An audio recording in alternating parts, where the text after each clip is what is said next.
नमस्कार दोस्तों, मैं हरिशंकर द्विवेदी अपने एचएसडी काउंसलिंग एवं वेलनेस में आपका स्वागत करता हूं। दोस्तों, हमारा एचएसडी काउंसलिंग एवं वेलनेस मानव जीवन के कल्याण के लिए उनकी समस्याओं का समाधान करने का एक प्लेटफॉर्म प्रस्तुत करता है, जिसके माध्यम से हम आपकी समस्याओं का समाधान करने का प्रयास करते हैं। दोस्तों, आज हम जिस विषय पर बात करने जा रहे हैं, यह बहुत ही महत्वपूर्ण विषय है। दोस्तों, अभी कुछ समय पहले ही हाल में घटना सामने आई थी राजस्थान कोटा से कि वहाँ के कोचिंग संस्थानों के कुछ बच्चों ने सुसाइड कर लिया और यह आंकड़ा 1 महीने में ही कई बच्चों के सुसाइड करने की खबरें सामने आई, जिसके बाद से वहाँ की सरकार ने उन कोचिंग संस्थानों को निर्देश दिया कि आप टेस्ट नहीं लेंगे, या दूसरे शब्दों में टेस्ट लेने पर रोक लगा दिया गया है, ताकि बच्चों के ऊपर मनोवैज्ञानिक दबाव को दूर किया जा सके। अभी 5 सितंबर कुछ दिन पहले बीता है, तो एक सभी शिक्षकों के लिए यह एक बहुत हर्ष और गर्व का पल होता है कि शिक्षक दिवस उनके सम्मान में मनाया जाता है। लेकिन दोस्तों, शिक्षक होने पर एक बहुत बड़ी जिम्मेदारी भी उनके कंधों पर होती है। वह है विद्यार्थियों के निर्माण की, विद्यार्थियों के जीवन की दिशा देने की। अगर आप शिक्षक होकर के विद्यार्थियों को सही दिशा नहीं दे पा रहे हैं, तो यह शिक्षक बहुत सही अर्थों में शिक्षक नहीं कहा जा सकता। जिस प्रकार कर्तव्य होना चाहिए कि वह अपने विद्यार्थियों को शिक्षा के साथ साथ उचित मार्गदर्शन, प्रेरणा और जीवन में आने वाली परेशानियों को भी दूर करने का उपाय बताए। सिर्फ पैसा कमाना ही शिक्षक का उद्देश्य नहीं होना चाहिए। 2023 में, जबकि अभी 8 महीने ही बीते हैं, अगस्त महीना ही बीता है, सबसे ज़्यादा 23 विद्यार्थियों से अधिक बच्चों ने वहाँ पर सुसाइड कर लिया है। दोस्तों, यह हमारे देश के लिए बहुत चिंताजनक बात है कि हमारे इतने बड़े देश में इतने होनहार बच्चे जो भविष्य के लिए बेहतर इंजीनियर और डॉक्टर साबित हो सकते हैं, उनको सुसाइड करना पड़ रहा है। यह बहुत ही दुर्भाग्यपूर्ण बात है। हमारे भारत के बच्चे मानसिक रूप से मजबूत होते हैं और वो सामंजस्य बैठाने में बहुत ही निपुण होते होंगे। लेकिन दोस्तों, राजस्थान कोटा में या देश के अन्य बड़े संस्थानों में सुसाइड जैसी घटनाएं जो हमें झकझोर देती हैं, ऐसा होना देश के लिए बहुत दुर्भाग्यपूर्ण है कि हमारे देश के होनहार बच्चे, काबिल बच्चे और जो देश का भविष्य के लिए एक बड़े नींव का पत्थर साबित हो सकते हैं, उनको सुसाइड करना पड़ रहा है। तो दोस्तों, आज अपने काउंसलिंग एवं वेलनेस के इसी टॉपिक पर हम कुछ चर्चा करेंगे। दोस्तों, किसी भी बच्चे को सुसाइड करने का कोई शौक या अपने जीवन को समाप्त करने का कोई इच्छा नहीं होता है, या कोई जानबूझ करके या हंसी मजाक में या खेल में अपने जीवन का अंत नहीं करता है।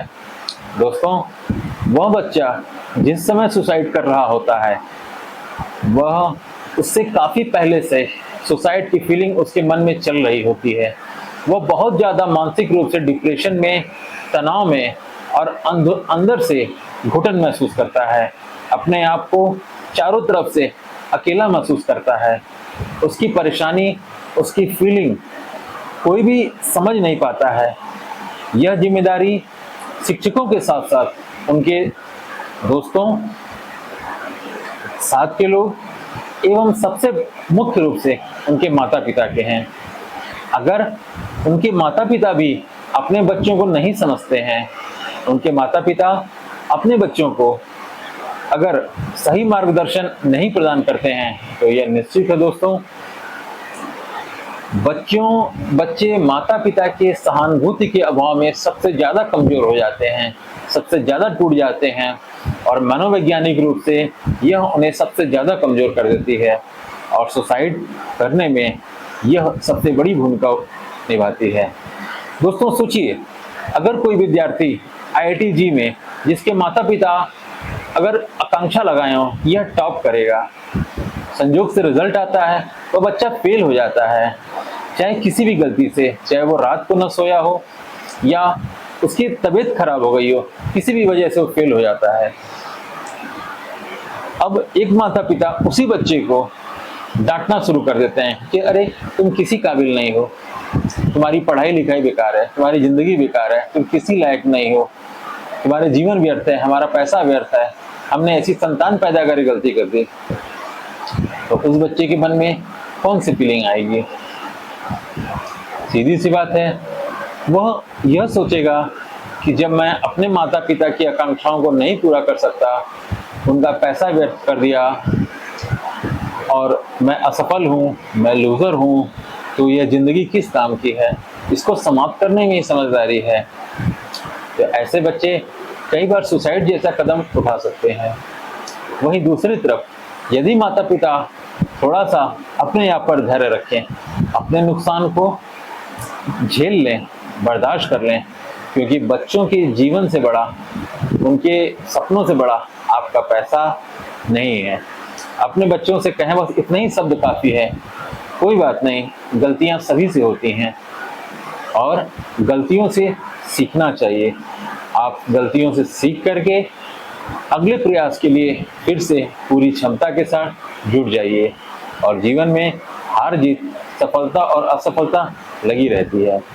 तो देखिए दोस्तों, वह विद्यार्थी एक बार फिर से अपने पूरी ऊर्जा, संपूर्ण शक्ति और संपूर्ण ज्ञान क्षमता को लगा करके वह अपना लक्ष्य प्राप्त करने की कोशिश करेगा कि उसे अगली बार अपने माता पिता को जवाब देना पड़ेगा और वह डिप्रेशन में भी नहीं जाएगा।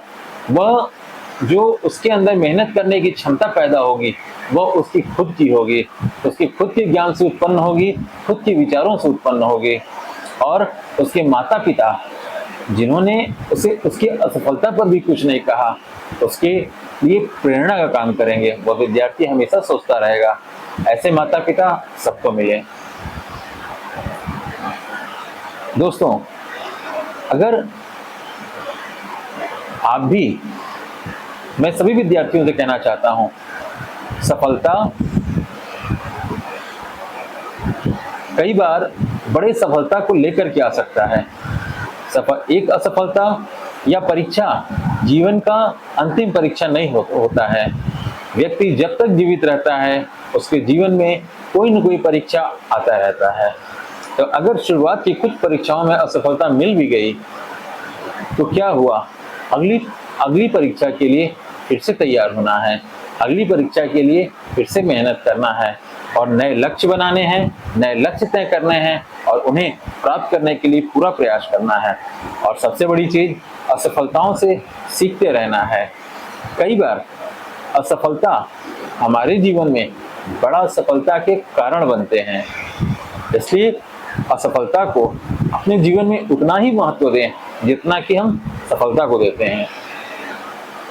असफलता हमारे जीवन में सीखने के रास्ते को और मजबूत करता है और हमारी कमियों को दूर करता है। यह बात सिर्फ विद्यार्थियों को ही नहीं, उनके माता पिता को भी समझना चाहिए। और कोटा जैसे संस्थान में जहां हर महीने प्रति सप्ताह टेस्ट होता है और बच्चे कई बार वहां अच्छा परफॉर्मेंस नहीं कर पाते हैं, अच्छा प्रदर्शन नहीं कर पाते हैं, तो उनके माता पिता या बच्चा स्वयं से यह जज कर लेता है कि मैं किसी लायक नहीं हूँ। जबकि भगवान ने सभी व्यक्ति को कुछ न कुछ स्पेशल, कुछ न कुछ विशेष क्षमताओं से नवाजा हुआ है। उनको वह क्षमता दे करके भगवान ने भेजा हुआ है जो सबके अंदर औरों से उन्हें अलग करता है। दोस्तों, मैं अपने काउंसलिंग के माध्यम से आज मैं अपने इस वीडियो में अपना मोबाइल नंबर और डिस्क्रिप्शन में अपना ईमेल आईडी भी शेयर कर रहा हूं। अगर हमारा वीडियो राजस्थान या ऐसे किसी विद्यार्थी तक पहुंचता है, चाहे शेयर के माध्यम से, किसी के माध्यम से, किसी भी माता पिता को काउंसलिंग की ज़रूरत पड़ती है, तो आप डायरेक्ट हमारे ईमेल पर या कॉन्टैक्ट व्हाट्सएप नंबर पर भी आप संपर्क कर सकते हैं। आपको आने की ज़रूरत नहीं पड़ेगी। फ़ोन पर या ऑनलाइन माध्यम से आपको काउंसलिंग की सुविधा प्रदान कर दी जाएगी। दोस्तों, याद रखिए कि बच्चों का जीवन आपके पैसों से बड़ा नहीं है। मैं सभी माता पिता से कहना चाहता हूँ, अपनी लक्ष्य, अपनी इच्छाओं को उनके ऊपर न थोपें। वह समय चला गया जब हम समाज के अनुरूप चाहते हैं कि बच्चे बने, बल्कि बच्चे जिस रूप से आगे बढ़ना चाहते हैं, समाज को उन्हें स्वीकार करना चाहिए। पहले बच्चों की योग्यता उनके नंबरों पर आधारित होती थी। अब जीवन में आगे बढ़ने के इतने रास्ते हो गए हैं, कमाने के इतने रास्ते हो गए हैं कि नंबरों से उनकी योग्यता नहीं तय की जा सकती। दोस्तों, कई बार अधिक नंबर प्राप्त करके भी आज के समय में लोग ज़्यादा नहीं कमा रहे हैं, वहीं कम नंबर प्राप्त करके भी कई माध्यमों से लोग बहुत अच्छा अर्न कर रहे हैं, कमा रहे हैं।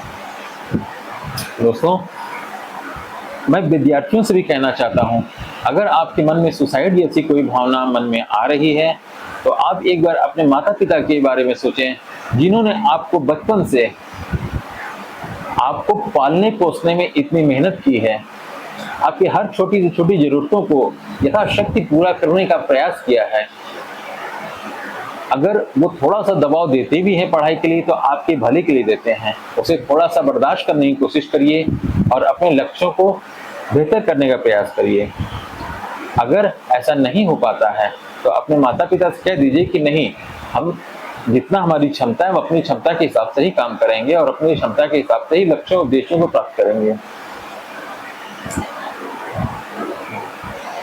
जरूरी नहीं है कि सभी इंजीनियर बन करके, इंजीनियरिंग करके आईआईटी में सिर्फ उन्हें जॉब ही करना है। कोई आईएएस बन के देश की सेवा कर सकता है, कोई नया आविष्कार करके देश की सेवा कर सकता है, कोई सामाजिक कार्यकर्ता बन के, कोई पॉलिटिशियन बन करके, या समाज के अन्य क्षेत्रों में कोई बड़ा बिजनेसमैन बन करके देश की सेवा कर सकता है। तो दोस्तों, जीवन में सफलता के बहुत सारे रास्ते हैं। सफलता का कोई एक पैमाना नहीं है। जो चीज आपको खुशी देती है वही काम करें। समाज हालांकि जॉब को महत्व देता है, तो आपको अगर अपनी रुचियों में यकीन है, उस समय के लिए जॉब कर लीजिए, ताकि आपका पॉकेट मनी भी चलता रहे और अपने सपनों के लिए कार्य करते रहें। इन सपनों को पूरा करने के लिए दोस्तों हम एक पहले भी वीडियो बना चुके हैं, और हम उन सभी माता पिता से यह कहना चाहेंगे, अगर आपको अपने बच्चों को किसी काउंसलर के पास ले जाना हो या काउंसलिंग कराने की जरूरत महसूस हो रही हो, तो बच्चों से ये कभी ना बताएं, या बच्चों के सामने कभी ऐसी कोई बात ना करें जिससे उन्हें ठेस महसूस हो, या उन्हें ऐसा लगे कि नहीं, मेरे बारे में बात कर रहे हैं जो थोड़ी सी भी नेगेटिव है। बच्चों के विषय में अगर आप उनके सामने पॉजिटिव बात नहीं कर सकते हैं, तो नेगेटिव बात भी ना करें। और बच्चों को काउंसलर के सामने, किसी काउंसलर के क्लिनिक पर ले जाने से बेहतर है, अगर आप ले जाना ठीक समझते हैं तो ले भी जाएं, लेकिन हमारा ये व्यक्तिगत सुझाव है कि बच्चों को ऐसा नहीं लगना चाहिए कि उन्हें काउंसलिंग की ज़रूरत पड़ रही है या उन्हें किसी काउंसलर से काउंसलिंग करवाया जा रहा है। आप किसी अच्छे काउंसलर से ये कह सकते हैं कि मेरे बेटे को किसी ऐसे जगह काउंसलिंग करिए जहां वो कंफर्टेबल फील हो, किसी रेस्टोरेंट में, किसी गार्डन में, या कैसी ऐसे जगह पर जहां आपका बच्चा पसंद करता हो, और काउंसलर की तरह नहीं, बच्चे का दोस्त बन करके, आपका रिलेटिव बन करके, या कोई आपका जानने वाला बन करके, जो बच्चों से अचानक मिलता है और उसका दोस्त बन जाता है। जब बातें किसी के मन में चेतना अवस्था में जाती हैं, तो अगर दूसरी बात उससे बेहतर बात या उसको बात को चेंज होने की बहुत संभावना बनी रहती है।